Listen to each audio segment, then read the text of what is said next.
Hello class, welcome back बच्चों। लो प्यारे बच्चों, स्टार्ट कर रहे हैं नया लेक्चर। बाबू, आप सबने इलस्ट्रेशन नंबर 7 किया होगा और इलस्ट्रेशन नंबर 7 करते time 12th business transaction problem आई होगी जिसमें लिखा था depreciation charge on the building. बेटा, सबसे पहले मेरी चर्चा डेप्रिसिएशन पर है। 10 से 15 मिनट डेप्रिसिएशन टर्म पर लगाएंगे और फिर बेटा बात को आगे बढ़ाएंगे। बाबू, बेसिक अकाउंटिंग टर्म में हमने 12 टर्म लिखी हैं, 13th टर्म का नाम लिखकर आगे छोड़ दिया था।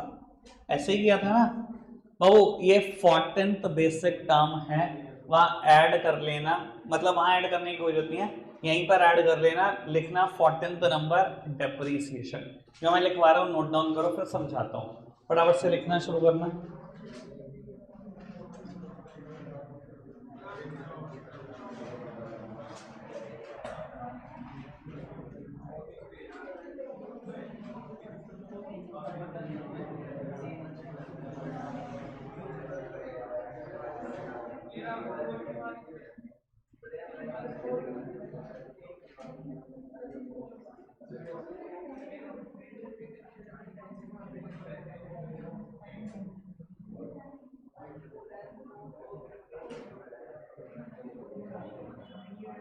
बाबू, लिख लो इसे।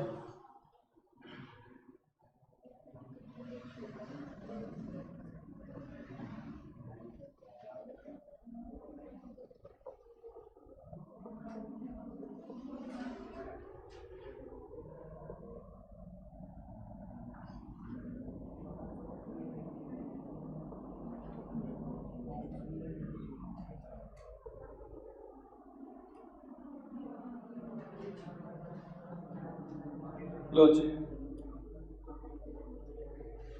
लो बेटा, सब सामने देख रहे हैं मेरी तरफ। बेटा, ये 14th बेसिक अकाउंटिंग टर्म है जिसकी हम चर्चा करने जा रहे हैं। 12 पहले पढ़ी है, 13th अभी पेंडिंग चल रही है, 14th की बात करते हैं। बाबू, आपने डेफिनेशन सबने लिख लिया है कि डेप्रिसिएशन की डेफिनेशन है, ठीक ठाक लंबी चौड़ी है, कुछ वर्ड टेक्निकल है, वो समझने की कोशिश करना। बाबू, हमने लिखा डेप्रिसिएशन में fall in the value of fixed assets due to normal wear and tear, passage of time and expected obsolescence.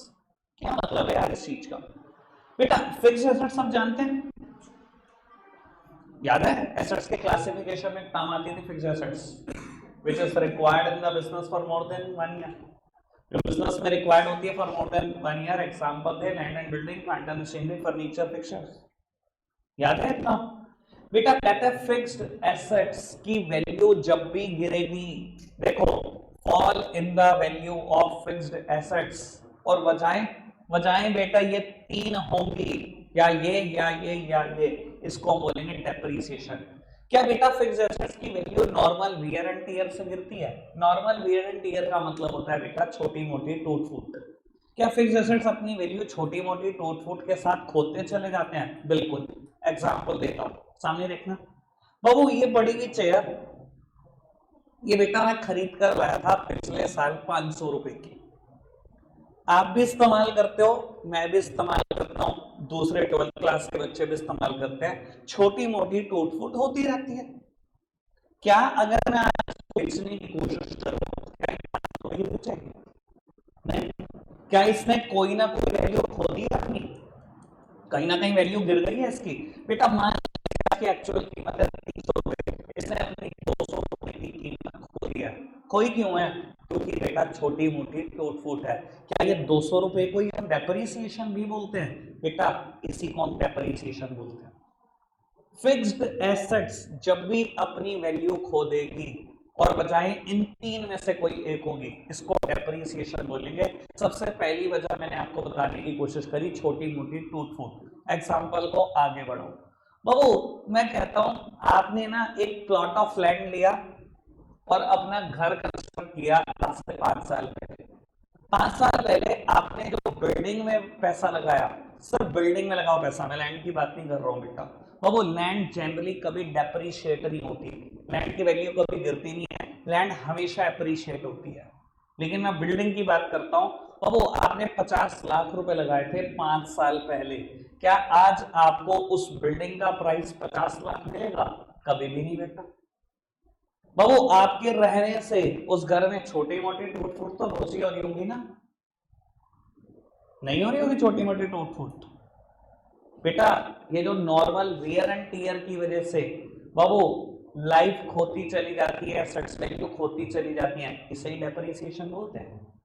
बाबू आपका एक बिजनेस है, आपने एक मशीनरी खरीदी, उस मशीनरी का नाम है जनरेटर, जनसेट खरीद लिया आपने, एक जनरेटर खरीद लिया, तो 3 सालों से इस्तेमाल कर रहे हो, छोटी मोटी टूट फूट तो बड़ी नॉर्मल है, बाहर गली में ही पड़ा रहता है, कोई भी आता है व्हीकल हल्का बोला टच तो वैसे ही करके चला जाता है, कहीं से दब गया, कोई नट बोल्ट लूज हो गया, ये तो सब बिल्कुल आम प्रैक्टिसेस है। बाबू मैंने खरीदा था वो जेनसेट 50,000 रुपए का, आज मुझे उसकी वैल्यू मिलने को तैयार है सिर्फ 35,000, 15,000 रुपए जनरेटर ने अपनी वैल्यू खो दी। बाबू क्या ये डेप्रिसिएशन है? यही तो डेप्रिसिएशन है। फिक्स्ड एसेट्स की वैल्यू जब भी गिरेगी नॉर्मल वियर एंड टीयर की वजह से, उसको हम डेप्रिसिएशन बोलेंगे। कोई दिक्कत कोई परेशानी तो समझ में आ रही है बेटा बात? बाबू दूसरी बात है पैसेज ऑफ टाइम, खाली छोटी मोटी टूट फूट से ही फिक्स्ड एसेट्स की वैल्यू नहीं गिरती बेटा, कई बार बेटा टाइम पास होने के साथ साथ भी वैल्यू गिर जाती है। मतलब बाबू आपने गाड़ी खरीदी, ठीक है ना, 25 लाख रुपए खर्च कर दिए, ठीक है, लेट्स सपोज की क्रेटा खरीद ली टॉप मॉडल, 25 लाख रुपए खर्च कर दिए, Hyundai का शोरूम और आपका घर 6 किलोमीटर की डिस्टेंस पे, आपने बेटा 6 किलोमीटर गाड़ी चलाई और अपने घर में लाके पार्क कर दी, 1 महीना हो गया, 6 किलोमीटर चली हुई है, कोई छोटी मोटी टूट फूट भी नहीं। बहु मुझे बताओ ईमानदारी से, इस कार की वैल्यू गिरी होगी कि नहीं? सिर्फ 6 किलोमीटर चली है तब भी गिरी होगी कि नहीं? गिरी होगी, पक्का पता है ना, गिरी होगी वैल्यू बेटा। शोरूम से बाहर आते ही गिर गई होगी वैल्यू, चाहे 1 किलोमीटर की ना चली, शोरूम से बाहर निकली, समझ लो बेटा 50,000 तो ऐसे ही उड़ गए। बाबू फिक्स्ड एसेट्स ने जो भी अपनी वैल्यू खो दी, क्यों खो दी? क्योंकि बेटा टाइम पास हो गया, पैसेज ऑफ टाइम बढ़ गया बेटा उसमें। बाबू इसको भी हम क्या बोलते हैं? डेप्रिसिएशन।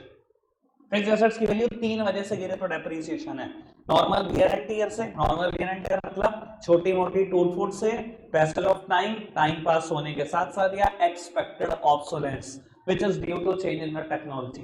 बेटा टेक्नोलॉजी बदलने से भी फिक्स्ड एसेट्स अपने दाम खोते चले जाते हैं बेटा, इससे भी डेप्रिसिएशन बोलते हैं। तो चेंज इन टेक्नोलॉजी से बच्चे कह रहे हैं एग्जांपल तो समझ नहीं आएगा, अरे एग्जांपल की भरमार है बेटा, सुनते चलो। आपने कभी इंकजेट प्रिंटर देखा? एक प्रिंटर होते हैं लेजर प्रिंटर, एक प्रिंटर होते हैं इंकजेट प्रिंटर, देखें? अगर आपको लगता है आपने देखा, मैं याद करा देता हूँ, सबने देखा होगा शायद। ऐसे प्रिंटर जो प्रिंट करते टाइम आवाज करते हैं, जैसे टाइपराइटर किया करते थे। टाइपराइटर में एक रिबन होता था, बटन दबाओ वो स्ट्रोक मारता था रिबन पे, और रिबन पे काली इंक होती थी, वो प्रिंट करता था पेपर पे। ऐसे कई बार ना बैंक में जाओ, बैंक में आज भी इंकजेट प्रिंटर यूज होते हैं, बड़े बड़े प्रिंटर हैं, ऐसे हो जाते हैं, प्रिंट करते टाइम भी ऐसी आवाज आती है। बहु 1 मिनट में शायद एक ही पेज प्रिंट कर पाते थे इंकजेट प्रिंटर। फिर बेटा डिस्कवरी हुई लेजर प्रिंटर की, इंकजेट प्रिंटर में का जमाना थोड़ा सा साइड हटने लगा। मैं बाबू जब खरीद कर लाया लेजर प्रिंटर, एक्चुअली में इंकजेट प्रिंटर उस टाइम पर 30-30 हजार रुपए के आते थे, बड़े नॉर्मल से। मैं जब लेजर प्रिंटर खरीद कर लाया, जैसे ही लेजर टेक्नोलॉजी मार्केट में आई, इंकजेट प्रिंटर ने तुरंत अपने दाम खोने शुरू कर दिए। जिनकी दुकान पर सीड पैक भी पड़े थे ना बेटा, वो भी बाबू 15-15 हजार रुपए हो गए इंकजेट प्रिंटर पड़े। और बाबू जिनके पास खरीदे हुए पड़े थे, जिन्होंने थोड़ा बहुत इस्तेमाल कर लिया था, उन्होंने तो और ज्यादा वैल्यू खो दी। तो बाबू अगर चेंज इन टेक्नोलॉजी की वजह से फिक्स्ड एसेट्स की वैल्यू में डाउनफॉल हो रहा है 30,000 से सीधा 15,000, तो बाबू इसको भी क्या बोलते हैं? इसको भी डेप्रिसिएशन ही बोलते हैं। आपको पता नहीं होगा शायद, पता नहीं आपने होश संभाला था कि नहीं बेटा, BS3 इंजन, 4 इंजन, 5 इंजन की गाड़ियां अब आई, पहले BS2 चलता था जिसमें ऑटोमेटिकली हेडलाइट ऑन नहीं है, वो BS2 इंजन है। आपको पता है सुप्रीम कोर्ट ने ना एक डेट दे दी थी सारे के सारे ऑटोमोबाइल डीलर को, सर आज की तारीख में आप जो एक्टिवा नया खरीदते हो या कोई भी two wheeler, automatically headlight on है ना, ये तो पता है ना शायद सबको। ठीक है ना, कोई बटन भी नहीं है बेटा। बाबू पुरानी व्हीकल भी देखे ना सबने, या हमारे हाथ में कंट्रोल है, लाइट जब मर्जी ऑन कर ले जब मर्जी ऑफ कर ले, वो BS2 इंजन है। सुप्रीम कोर्ट ऑफ इंडिया ने एक डेट दी थी सारे ऑटोमोबाइल डीलर को, ये एक पर्टिकुलर डेट है, इसके बाद BS2 इंजन इंडियन मार्केट में नहीं बिकेगा। ठीक है ना, जब ये डेट दी तब 1 साल पड़ा था उस डेट को आने में। तो सब क्या कर रहे थे, सब ऑथराइज डीलर खरीद रहे थे और बेच रहे थे, खरीद रहे थे और बेच रहे थे। सबको था यार बिक जाएंगे यार, 1 साल बहुत होता है। मैं अच्छे से जानता हूँ वो दिन जो आखिरी दिन था हमारे शहर में क्या हुआ था। भाई साहब स्वाति होंडा में लाइनें लगी पड़ी है कस्टमर की, क्यों? क्योंकि वो कह रहे 60% पैसे दे दो, 1 लाख के एक्टिवा 60,000 कर दे दो, अभी उठाओ एक्टिवा फटाफट लीचो, आज लास्ट डे है, आज खाली करना स्टॉक। भाई साहब 2 व्हीलर पौने दाम पर बेच दिए सबने उठाकर।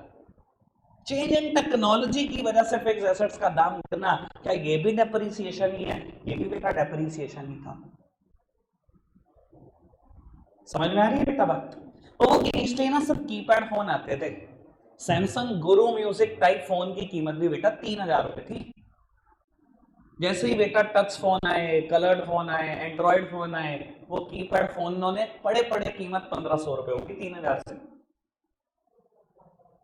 जिनकी दुकानों में बड़े थे 3,000 से सीधा कीमत 1,500 रुपए पहुंच गई। बाबू क्या चेंज इन टेक्नोलॉजी की वजह से दाम कम यहाँ पर कीपैड फोन ने? बेटा हाँ, ये डेप्रिसिएशन है और क्या है बेटा? Fall in the value of fixed assets, fixed assets का दाम गिर जाना, वजहें बेटा 3, या तो छोटी मोटी टूट फूट, या बेटा टाइम पास हो जाना, या बेटा टेक्नोलॉजी का बदल जाना। कोई दिक्कत कोई परेशानी तो नहीं? भाई साहब मेरे दिल से पूछो, मैंने जब ये खरीदा ना स्मार्ट बोर्ड एंड्रॉइड 6, ठीक है ना जी, ऑपरेटिंग सिस्टम एंड्रॉइड 6, ठीक है ना, इसमें भी एंड्रॉइड सिस्टम है अलग अलग। भाई साहब सिर्फ 6 महीने बड़े थे, एंड्रॉइड 11 लॉन्च हो गया, हर महीने एक नया वर्जन। मेरे दिल से पूछो क्या बीतती है? फिक्स एसेट्स ने अपनी वैल्यू खो दी due to change in technology. मैंने इतना इस्तेमाल नहीं किया था भाई साहब, शायद उस टाइम पर मैंने लगभग ये 1.25 और 2 के बीच में एक फिगर दी थी इसके लिए, और मुझे लग रहा था बेटा अगर अब कोई एंड्रॉइड 6 लेने जाए शायद 1,40,000 में मिल जाएगा। फिक्स एसेट्स अपनी वैल्यू खो दी due to change in the technology. समझ में आ रही है बात? मेरे को लगता है एग्जांपल की मैंने भरमार दे दिया, अब आइडिया हो गया होगा क्या है चेंज इन टेक्नोलॉजी। कोई दिक्कत कोई परेशानी तो नहीं? अब वो मुद्दा ये उठता है, चलो डेफिनेशन समझ में आ गई, अब देखते हैं बेटा अकाउंटिंग इक्वेशन पे इंपैक्ट क्या। ठीक है जी, समझदार को इशारा काफी। पहले मेरी तरफ देखो, मेरा ये बिजनेस है सक्सेस मंत्रा, ये मेरी फिक्स एसेट्स है, इसने वैल्यू खो दी है क्योंकि टेक्नोलॉजी बदल गई है। क्या ये डेप्रिसिएशन है? बिल्कुल डेप्रिसिएशन है। मुझे एक बात बताना, ये जो 45,000 रुपए वैल्यू घट गई, मुझे नुकसान हुआ या फायदा? फटाफट से बताओ। लॉस है मेरा। लॉस का क्या करते हैं बेटा? कैपिटल में से माइनस करते हैं। कोई दिक्कत कोई परेशानी तो नहीं? पहला इंपैक्ट सबको समझ में आया? दूसरे की चर्चा करें, पहला क्लियर है पक्की बात? दूसरा इंपैक्ट बेटा, जब मैंने ये खरीदी थी ना तो मैंने एसेट साइड सक्सेस मंत्रा की बैलेंस शीट में एसेट साइड रिकॉर्ड किया था स्मार्ट बोर्ड 1,85,000। बाकी तो आप समझ आ रही हो बाबू। जब इसकी वैल्यू गिरी होगी तो मैंने क्या किया होगा बेटा? स्मार्ट बोर्ड में से ही बेटा माइनस कर दिया डेप्रिसिएशन 45,000, अब इसकी वैल्यू बची है 1,40,000 रुपए। समझ में आ रही है ना बेटा बात? पहली बात तो मेरा नुकसान हुआ, दूसरी बात फिक्स एसेट्स की वैल्यू कम करनी है। बाबू एसेट्स में से जहां कहीं भी आपने बिल्डिंग लिखा होगा, उस क्वेश्चन में लिखा था depreciation charge on the building, मतलब बिल्डिंग की वैल्यू कम कर दो। एक तो बाबू आपने बिल्डिंग में से माइनस किया होगा, और दूसरा बेटा क्योंकि नुकसान हुआ है, अगर आपकी बिल्डिंग की वैल्यू कम हो गई है तो आपने कैपिटल में से भी माइनस किया होगा। बात समझ में आ रही है? कोई दिक्कत कोई परेशानी तो नहीं? पक्का से बात सबको क्लियर हो गई बेटा? किसी ने कुछ पूछना तो बताओ, ये बात क्लियर है? और वो जिसने भी ट्रीटमेंट नहीं करा इलस्ट्रेशन 7 में ये ट्रीटमेंट कर लो। मैं एक बार दोबारा रिपीट कर रहा हूं, सब सुन लो बेटा। इधर देखो, जिस दिन आप एसेट्स खरीदते हो आप एंट्री तो यही करते हो ना, क्या कर रहे हो आप बिजनेस में? कैश में से माइनस, और एक एसेट्स क्रिएट कर देते हो। मान लो आपने बिल्डिंग खरीदी थी, तो हमने ये तो किया होगा, बिल्डिंग नाम की एक एसेट्स बिजनेस में लिया है और बेटा कैश में से माइनस कर दिया। जब उसने कहा depreciation charge on the building, बेटा अगर मैं बिल्डिंग पे डेप्रीसिएशन चार्ज कर रहा हूं, क्या वैल्यू खो रही है बिल्डिंग? बिल्डिंग में से माइनस कर दिया। दूसरी बात बाबू, अगर डेप्रीसिएशन लग रहा है बिल्डिंग पे, बिल्डिंग की वैल्यू कम हो रही है, मुझे नुकसान हो रहा है फायदा हो रहा है? नुकसान हो रहा है बाबू। क्या करो, नुकसान हो रहा है तो कैपिटल में से माइनस कर दो। कोई दिक्कत कोई परेशानी तो नहीं? एक बात आगे की बोल दो थोड़े से नेक्स्ट लेवल पे जाकर। बाबू जिनको समझ में आ जाए बात रख लेना, जिनको समझ में ना आए थोड़े दिन के लिए इग्नोर कर देना, पर मैं पूरी कोशिश करूंगा, मैं चाहूंगा कि सबको समझ में आए। ठीक है जी बाबू, अभी तक मैंने आज तक आपको जितने भी एक्सपेंसेस बताए हैं ना, सुरभि जी सामने देख लो, नित्य सामने देख लो बाबू, अभी तक मैंने आज तक जितने भी आपको एक्सपेंसेस बोले हैं, जितने भी सारे एक्सपेंसेस जो बोले हैं वो कैश एक्सपेंसेस है। मैं कहूँ सैलरी पेड, भैया कैश में तो गया होगा। मैं बोलूँ रेंट पेड, कैश में तो गया। मैं बोलूँ कार्टेज पेड, कैश में तो गया। मैं बोलूँ कैरेज पेड, कैश में तो गया। मैं कहूँ स्टेशनरी परचेज, कैश में तो किया है। मैं कहूँ ट्रेवलिंग एक्सपेंसेस, मैं कहूँ करंट एक्सपेंसेस, मैं जितने आपके एक्सपेंसेस हैं हमें सब कैश एक्सपेंसेस है। लेकिन प्यारे बच्चों, समझदार बच्चों, बात को समझना, डेप्रीसिएशन इकलौता एक्सपेंस मैंने आज ऐसा बोला जो नॉन कैश एक्सपेंस है। सुनना काम की बात, सर कोशिश करो यहीं समझ सको। डेप्रीसिएशन जो मैंने आज पहला एक्सपेंस ऐसा बोला जो नॉन कैश एक्सपेंस है, और ऐसा मुझे लगता है शायद 11th क्लास में भी दूसरे की जरूरत ना भी पड़े, बहुत टाइम तक 10 महीनों तक जरूरत ना पड़े। इकलौता नॉन कैश एक्सपेंस आपके लिए भी डेप्रीसिएशन है। नॉन कैश मतलब बेटा ये कैश में नहीं जाता जेब से। मैंने कहूं मैंने सैलरी पे करी अपने एम्प्लॉय को, भैया कैश ही तो दिया होगा। मैं कहूं जी मैंने लैंडलॉर्ड को रेंट पे किया, कैश ही तो दिया होगा। पर मैं कहूं इस फर्नीचर के ऊपर डेप्रीसिएशन लग गया। एक बात बताओ, 500 में खरीद के लाया था चेयर, 300 रुपए रहेगी वैल्यू, मैंने 200 किसी को निकाल के दिए क्या? दिए तो किसी को नहीं। आपको नहीं लगता कि एक नॉन कैश खर्चा एक्सपेंस भी है पर कैश में जाता भी नहीं कहीं? अब जिसको समझ में आ गई बात वो तो रख लो, जिसको नहीं आई तो समझ लेना, समझने के लिए बने नहीं। 9-10 रट्टा मारा, रट रट के गुजारा चलना हमारा। हंसी तो बहुत आ रही, आधो को नहीं डाइजेस्ट हुई होगी बात। समझ में आ रही है ना बेटा? आज तक जितने खर्चे बोले सब कैश थे, लेकिन डेप्रीसिएशन नॉन कैश एक्सपेंस है, कैश में किसी को नहीं देता, वैल्यू गिरती रहती है बस। मैंने बिल्डिंग बनाई 10 लाख की, 2 लाख वैल्यू गिर चुके हैं 10 साल में, गिरती रहा, मैंने कैश तो किसी को नहीं दिया। ठीक है जी बाबू, आपने ट्रीटमेंट कर लिया होगा नोटबुक में, जिसने नहीं किया करो नोटबुक में ट्रीटमेंट। में इलस्ट्रेशन नंबर 8 ला रहा हूं स्क्रीन के ऊपर, बेटा सामने देखना। इलस्ट्रेशन नंबर 8 एक प्रॉब्लम ले रहा हूं, जिससे भी नहीं हुआ, सब सामने देखो बाबू। जिन्होंने कर लिया वो 9 करते रहे, जिनकी कोई भी प्रॉब्लम है वो सामने देख रहे। बेटा कहता है sold 50% of the above goods at a profit of 2000 on credit to Ram। और वो कहता है sold 50% of the above goods, ये रहे above goods, 20,000 के गुड्स है। कहता है इसका 50% गुड्स बेच दिए, 50% निकाल लोगे मतलब आधा, मतलब 10,000 के गुड्स बेच दिए। कहता है 10,000 के गुड्स 2,000 प्रॉफिट कमाकर राम को उधार पर बेच दिए, यानी कि 10 की चीज 12 की बेच दी। 10 की चीज 12 की बेचोगे, राम को बेचोगे उधार पर, आपको ये नहीं पता क्या कर सकते हो। 10 की चीज 12 में बेची, 10 का स्टॉक गया, ट्रांजैक्शन की वजह से 2 का प्रॉफिट हुआ, कैपिटल में ऐड करा, और बाबू डेटर में राम से पूरे 12,000 ले, 10 का स्टॉक गया, 12 का डेटर आ गया, 2,000 रुपए कैपिटल में ऐड। ठीक है जी, करना फटाफट से। फिर थर्ड वन देख लो, इसकी ट्रांजैक्शन जल्दी करो।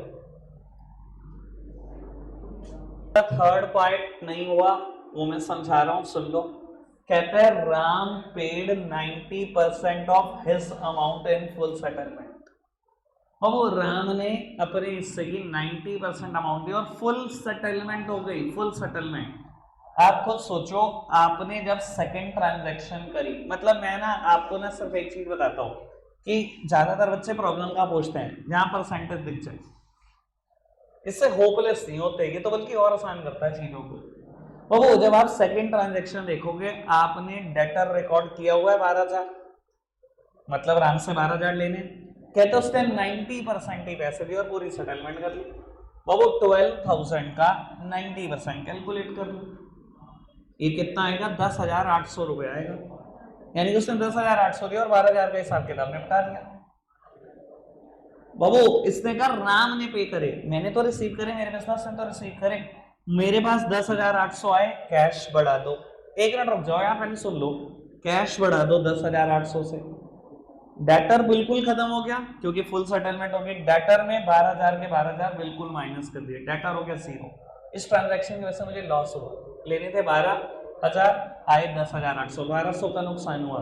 1,200 रुपये नुकसान कहाँ जाएगा? कैपिटल में से माइनस। ठीक है जी बाबू, इलस्ट्रेशन नंबर 9। अब 100% बच्चे शुरुआत कर दो बस फटाफट से। इलस्ट्रेशन नंबर 9, कुछ ना कुछ प्रॉब्लम आएगी, मैं देखता हूं उसको। बेटा 9th इलस्ट्रेशन, एक बार पॉइंट नंबर 3 सब समझ लो, जिसने कर भी लिया वो भी समझ लो। 1 मिनट के लिए सब रुक जाओ, स्टॉप राइटिंग, रुक जाओ, देव रुक जाओ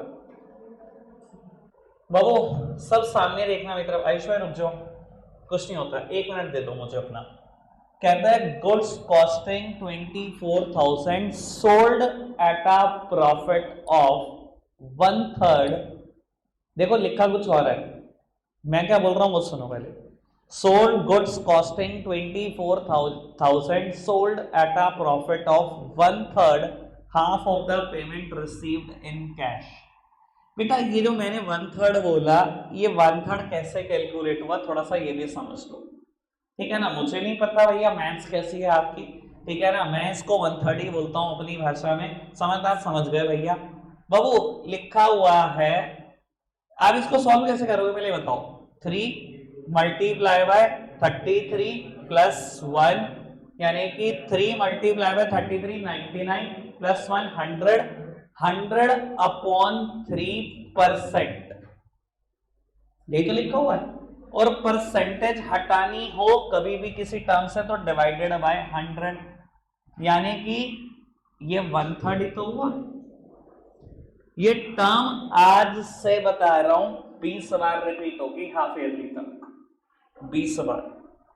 मैं इसको हमेशा बोलूंगा 1/3, मैंने सॉल्व किया हुआ है बहुत बार, आपको बता रहा हूं, ठीक है। अब सुनो, कहता है गुड्स 24,000 जिसकी कॉस्ट थी, आपने उसको प्रॉफिट पर बेच दिया। कितने प्रॉफिट पर? 1/3। बाबू 24,000 का 1/3 मुनाफा कमा लिया। 24,000 तो कॉस्ट थी ना, मैंने 24,000 का सामान खरीदा। कभी ऐसा होता 24 की 24 में बेचता हूं दुकान पे, कहता है हमने 1/3 प्रॉफिट कमा कर बेची। बाबू 24,000 का 1/3 मतलब 8,000 का प्रॉफिट कमा कर बेचा। मतलब बड़ी सीधी सीधी सी बात बोलूं, 24 का सामान 8 का प्रॉफिट कमाना, 32 में बेच दिया, तभी तो 8 का प्रॉफिट होगा। रीड हो रही है बात? मेरी तरफ देखते रहो, अभी खत्म नहीं करी मैंने बात। 24 की चीज 32 में बेची, अगर मैं इतना बोल देता ना हर बच्चा सॉल्व कर देता। बस थोड़ी सी टेक्निकल टर्म कर दो, आप हो जाते हो बावले। 24 की चीज 32 में बेच दी, कहता है half of the payment received in cash, कहता है आधे पैसे कैश आ गए। समझदार को इशारा काफी, मतलब आधा उधार है। इधर देखना, 24 की चीज 32 में बेची, आधे कैश आ भी गए और आधे उधार है, मतलब 16 कैश आ भी गए और 16 का उधार भी आ गया, मतलब डेटर भी आ गए। स्टॉक माइनस हुआ होगा पूरे 24 से, 24 का सामान बेचा, आधे कैश आ गए, कैश में 16,000 ऐड हो गया होगा, डेटर में 16,000 ऐड हो गया होगा। इस ट्रांजैक्शन की वजह से मुझे 8,000 का प्रॉफिट हुआ, कैपिटल में 8,000 रुपए ऐड हो गया होगा। कोई दिक्कत कोई परेशानी तो नहीं? समझ में आई बात? ठीक है जी। 4th ट्रांजैक्शन पे डिस्कस करके खत्म करते हैं। Purchased furniture for office use and for house hold use of Sudhir 4,000। इधर देखना, कहता है 6,000 का फर्नीचर ऑफिस के लिए खरीदा और 4,000 का घर के लिए। बहुत ही बढ़िया। क्या है ये? ड्राइंग्स। बेटा इधर देखना भाई, फर्नीचर चाहे घर के लिए खरीदा चाहे दुकान के लिए, कैश तो गया, 10,000 का गया कैश। एसेट्स में फर्नीचर हेड क्रिएट किया होगा, 6,000 का आ गया बिजनेस में फर्नीचर, 4,000 की ड्राइंग सही है। कैपिटल में से 4,000 माइनस, कैश में से 10 माइनस, एसेट्स में फर्नीचर 6,000 का ऐड, और बेटा ड्राइंग्स में से 4 माइनस। कोई ये ना कर देना कि फर्नीचर 10,000 का दिखा दो। बेटा मैं अकाउंट्स बिजनेस के लिए बनाता हूं, बिजनेस के एसेट्स लिखो, बिजनेस के एसेट्स सिर्फ 6,000 है, ये घर की एसेट्स है, घर के कोई अकाउंट्स नहीं होते बेटा। अनुज भाई बात क्लियर हुई है? अर्पित समझ में आई बात? अंश पक्की बात? वृंदा आई आपको बात समझ? सुरभि आपको आई बात समझ? गौरी तो मान के चलते हैं कि सबको समझ में आ गई। बेटा अब जब आप परसों आओगे तो आपका टेस्ट है इलस्ट्रेशन 9 और क्वेश्चन 9 तक अकाउंट्स में। एक छुट्टी हमने इको के लिए यूज कर दी, एक मुझे अकाउंट्स के लिए करनी थी, वो कल मिल गई है छुट्टी आपको, ठीक है ना। परसों आप टेस्ट देने आ रहे हो बेटा, परसों बैच नहीं चलेगा, मतलब एज पर कि आप सोचो इलस्ट्रेशन 10 11 होगा, कुछ नहीं होगा, मिडल पेपर का टेस्ट होगा, आप सबका चेक करके यही मिलेगा आपको टेस्ट, ठीक है जी। रखेंगे आज के लिए इतना ही। जिन्होंने 10 11 कर लिया अच्छी बात, नहीं भी किया मैं परसों कराऊंगा। रखेंगे आज के लिए इतना ही प्यारे बच्चों, बाय बाय।